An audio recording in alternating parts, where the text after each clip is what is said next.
Hello everyone, আসসালামু আলাইকুম। শিম্পুস kitchen থেকে আমি শিম্পু। আজকে চলে এসেছি একদম মজাদার একটা কাঁচা আমের রিফ্রেশিং একটা ড্রিঙ্কসের রেসিপি নিয়ে। আমার রেসিপি ভালো লাগলে প্লিজ লাইক, শেয়ার, সাবস্ক্রাইব করে আমার পাশে থাকবেন।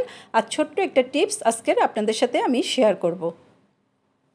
আজ কাঁচা আমের শরবত করে দেখাবো। কাঁচা আম তো নিতেই হবে, বাজারে কিন্তু এখন কাঁচা আম উঠে গিয়েছে। এখন প্রথমে আমি একটা কাঁচা আম নিয়েছি, সাদা লবণ নিয়েছি, 2টা মরিচ নিয়েছি, কাঁচা মরিচ, আর একটু জিরা টেলে গুঁড়া করে নিয়েছি, বিট লবণ নিয়েছি, আর হাফ কাপ চিনি নিয়েছি। এখন আমটাকে ছিলে ভালো করে টুকরা করে ধুয়ে ফিরে আসছি।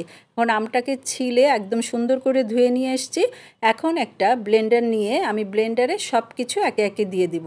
যে আমটা কেটে রেখেছিলাম আমটা দিয়ে দিলাম, চিনি দিয়ে দিব, তারপরে আমি যে লবণ, কাঁচামরিচ, জিরা আর বিট লবণ নিয়েছি সবই দিয়ে দিব। জিরাটা কিন্তু অবশ্যই একটু টেলে তারপরে গুঁড়ো করে নেবেন।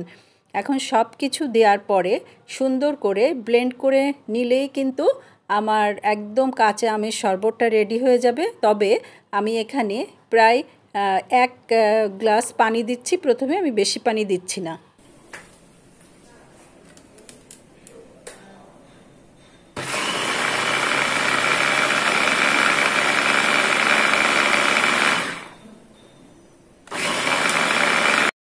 এখন ভালোভাবে ব্লেন্ড করা হয়ে গিয়েছে।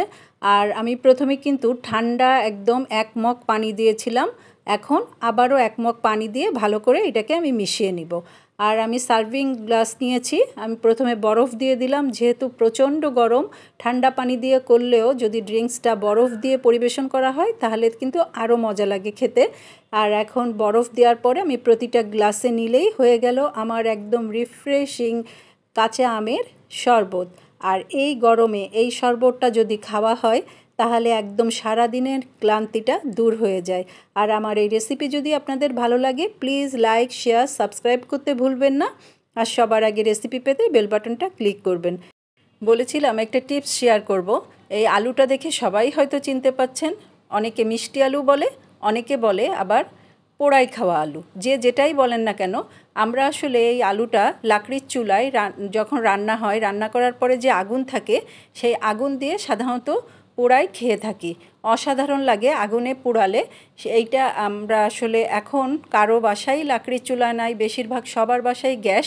তাহলে কি করে এটা পোড়াই খাওয়া যায় সেইটাই আজকের আপনাদের সাথে শেয়ার করব। আমি প্রথমে আলুগুলোকে ভালো করে ধুয়ে পরিষ্কার করে একদম 2 ভাগ করে নিচ্ছি। আর এই আলু কিন্তু পোড়াই খেতে এত মজা লাগে, সিদ্ধ করলে কিন্তু অতটা মজা লাগে না, সবাই জানেন। তাহলে আলুগুলোকে একে একে সব করে কেটে ফেলবো। আর কি ভাবছেন আমি গ্যাসে পোড়াবো? কখনোই না। এটা আমি একদম অন্যভাবে আপনাদের করে দেখাবো, খুব সহজে। হ্যাঁ, প্রেশার কুকারে কিভাবে আমি আলুটা পুড়িয়ে থাকি সেইটাই দেখাবো। প্রথমে আমি প্রেশার কুকারে কোনো তেল, পানি কিছুই দিব না। আমি আলুগুলোকে সব আলু প্রেশার কুকারে দিয়ে দিলাম। আর প্রেশার কুকারের এই সিটিটা অবশ্যই খুলে নেবেন। প্রেশার কুকারের এই সিটিটা খুলে তারপরে আমি প্রেশার কুকারটা আটকিয়ে একদম চুলায় দিয়ে দিয়েছিলাম। প্রায় 20-25 মিনিট চুলায় রেখেছিলাম। মিডিয়ামের থেকে একটু জালটা বাড়িয়ে রেখেছিলাম।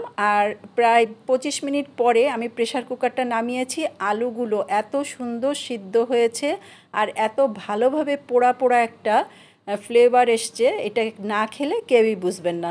আর এই ছোট্ট টিপসটা আপনাদের সাথে আমি শেয়ার করলাম। আমার এই টিপস আর আমার এই যদি আপনাদের সেই আমের শরবতটাও পছন্দ হয়ে থাকে তবে প্লিজ আমার চ্যানেলটাকে লাইক, শেয়ার আর সাবস্ক্রাইব করে আমার পাশে থাকবেন। আর সবার আগে রেসিপি পেতে অবশ্যই বেল বাটনটা ক্লিক করবেন।